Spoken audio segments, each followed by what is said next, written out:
കോൺഗ്രസ് പാർട്ടിയെ സംബന്ധിച്ച് ഇന്നലെ അവരെ ഏറെ വെട്ടിലാക്കിയ ഒരു കാര്യമായിരുന്നു ഈ പാലോട് രവിയുടെ ഫോൺ സംഭാഷണം പുറത്തു വന്നത്, അല്ലേ?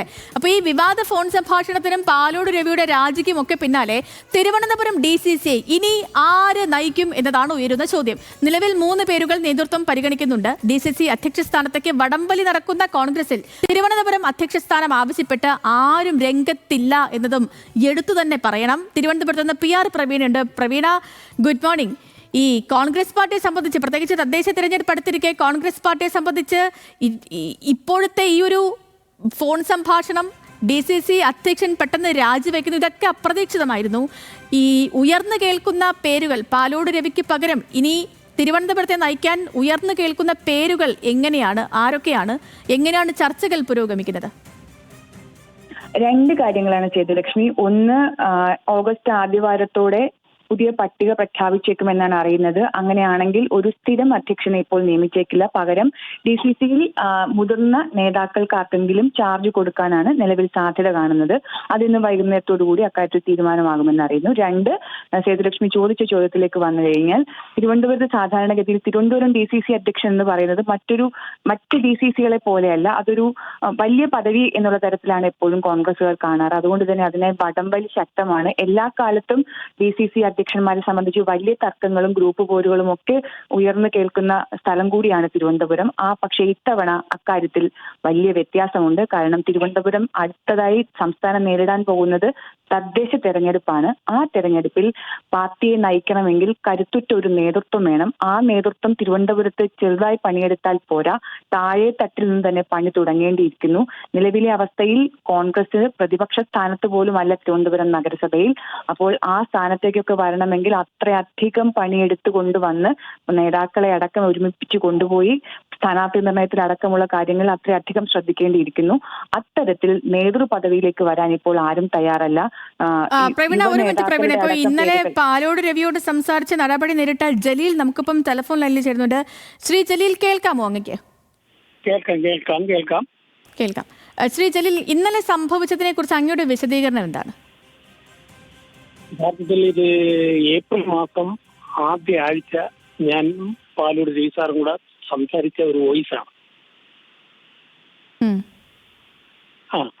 എന്നിട്ട് അദ്ദേഹം കുറെ കാര്യങ്ങൾ നമ്മുടെ പഞ്ചായത്തിലുള്ള ലോക്കൽ രാഷ്ട്രീയത്തെക്കുറിച്ച്, നമ്മുടെ പാർട്ടിയുടെ കാര്യത്തെക്കുറിച്ച് അങ്ങോട്ട് പറഞ്ഞപ്പോൾ അത് എന്നെ ഗുണദോഷിക്കുകയും നമ്മൾ രീതിയിൽ നടന്നാൽ മുന്നോട്ട് പോകാൻ പറ്റത്തുള്ളൂ, അല്ല നിങ്ങൾ തമ്മിലടിച്ചാൽ പാർട്ടി നശിച്ചു പോകും, അതുകൊണ്ട് നിങ്ങളെല്ലാം ഒത്തൊരുമയോടുകൂടി നിൽക്കണം എന്നാണ്. ആ ക്ലിപ്പ് നിങ്ങൾ കേട്ടാൽ അത് മനസ്സിലാവും. 8 മിനിറ്റുള്ള ഒരു ക്ലിപ്പാണത്. അദ്ദേഹം അദ്ദേഹം മോശമായിട്ടൊന്നും എൻ്റെ അടുത്ത് പറഞ്ഞില്ല, ഞാനും തിരിച്ച് മോശമായിട്ടൊന്നും അദ്ദേഹത്തിനടുത്ത് പറഞ്ഞിട്ടില്ല.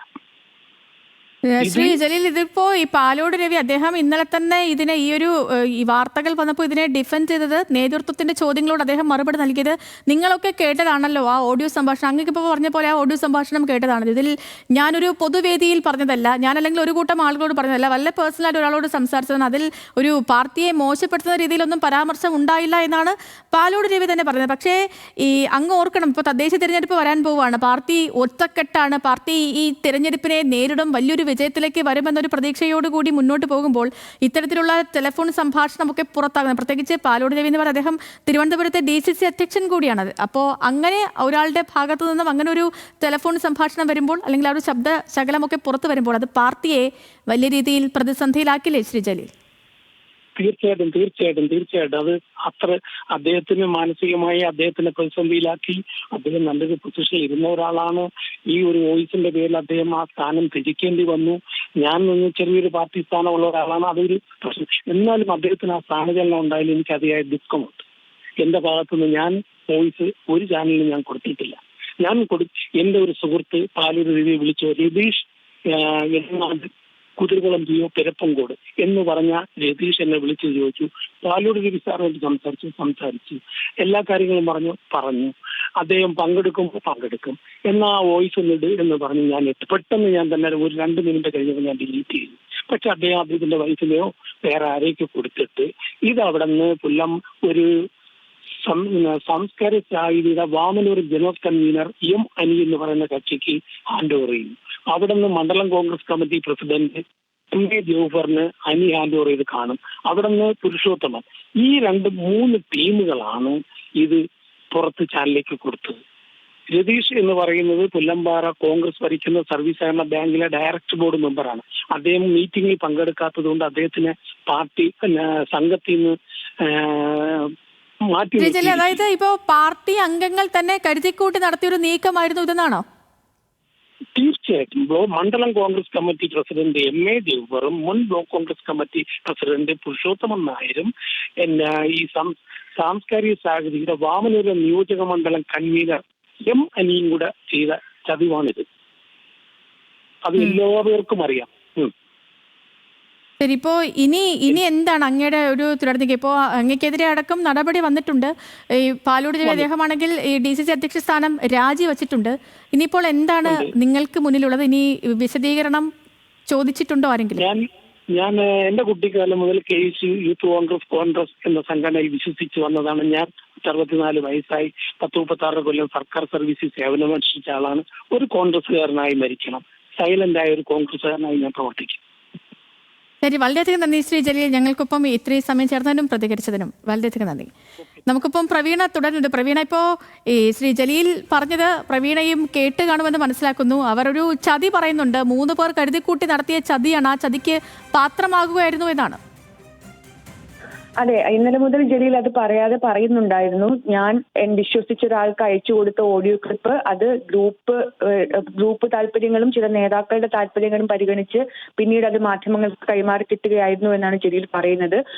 ജലീൽ പറഞ്ഞ 3 പേരും അവിടുത്തെ പ്രാദേശികമായി അറിയപ്പെടുന്ന നേതാക്കളുമാണ്.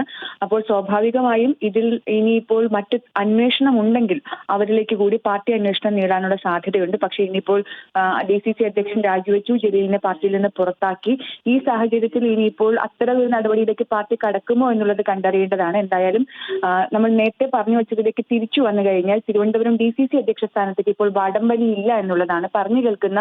വരാൻ സാധ്യതയുള്ള പട്ടികയിലുള്ള 3 പേരുകൾ: 1 മണക്കാട് സുരേഷ്, 2 ശരത്ചന്ദ്ര പ്രസാദ്, 3 VS ശിവകുമാർ എന്നിവരാണ്. VS ശിവകുമാർ നേരത്തെ DCC അധ്യക്ഷനായിരുന്ന ആളാണ്. മാത്രവുമല്ല, ഇനി തെരഞ്ഞെടുപ്പിനെ നയിക്കുക എന്നുള്ളത് വലിയ ഒരു കടമ്പയുമാണ്. അതുകൊണ്ട് തന്നെ യുവ നേതാക്കൾ K ശബരിനാഥന്റെ അടക്കം പേരുകൾ ആദ്യഘട്ടത്തിൽ ഉയർന്നു കേട്ടിരുന്നെങ്കിലും K ശബരിനാഥൻ അടക്കം ഇതിൽ നിന്ന് കൈയൊഴിയുകയായിരുന്നു. കാരണം പാർട്ടി അത്രത്തോളം സജ്ജമാക്കി മുന്നോട്ട് പോവുക എന്നുള്ളത് അത്ര എളുപ്പമല്ല എന്നുള്ളതാണ് പൊതുവെയുള്ള വിലയിരുത്തൽ. ഓക്കെ പ്രവീണ, വ്യക്തമാണ്.